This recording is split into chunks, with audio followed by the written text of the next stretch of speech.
রাজ্যের প্রান্তিক শহর সোনামুড়া যে বর্তমানে নেশার আখড়ায় পরিণত হয়েছে সেটা আবারও চোখে আঙ্গুল দিয়ে দেখিয়ে দিল খোদ নেশাখোররা।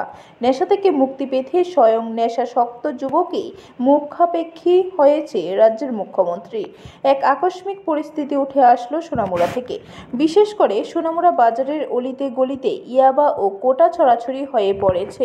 প্রশাসনের পক্ষ থেকে মাঝে মাঝে কিছু অভিযান চালানো হলেও কিন্তু নেশা কারবারিরা প্রশাসনকে বুড়ো আঙ্গুল দেখিয়ে সে ব্যবসা চালিয়ে যাচ্ছে। গতকাল রাতে সোনামুড়া বাজারে কোনো একটি স্পর্শকাতর জায়গায় সাংবাদিকদের চোখের সামনে ধরা পড়ে দুই নেশাখোর ইঞ্জেকশনের মাধ্যমে শরীরে ড্রাগস পুশ করছে, অন্য আরেকজন কোটা সেবন করছে। তখন সাংবাদিকরা ওই দুই নেশাখোরকে হাতে নাতে ধরে এবং তাদেরকে প্রশ্ন করে, কেন তোমরা কম বয়সে নেশা করছো?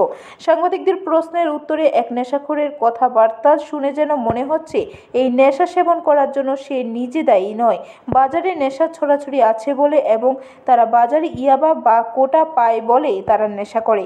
গুছিয়ে মূল কথা না বলতে পারলেও বারবার এই নেশাখোর নেশা বন্ধ করার জন্য রাজ্যের মুখ্যমন্ত্রীর কাছে আবেদন করেন। মনে করেন আমাদের মাননীয় যে মুখ্যমন্ত্রীর কাছে চাইতেছি, আমরা যে জীবনটা মনে করেন নেশার ভিতরে আবদ্ধ হয়েছি, এটা যাতে শেষ করে, এটা যাতে ভালো ওষুধ বার করে যাতে এটা খাই আমরা ভালো হইতে পারি। আবার যে মানুষটি মনে করেন মরার পথে, তারা যাতে নেশাটা ছাইরা যাতে ওষুধ খাইয়া বাঁচতে পারে, এটার লাগে আমি একটু আমাদের মুখ্যমন্ত্রীর কাছে একটু এটা যাতে চাই আর দেহে আর কি।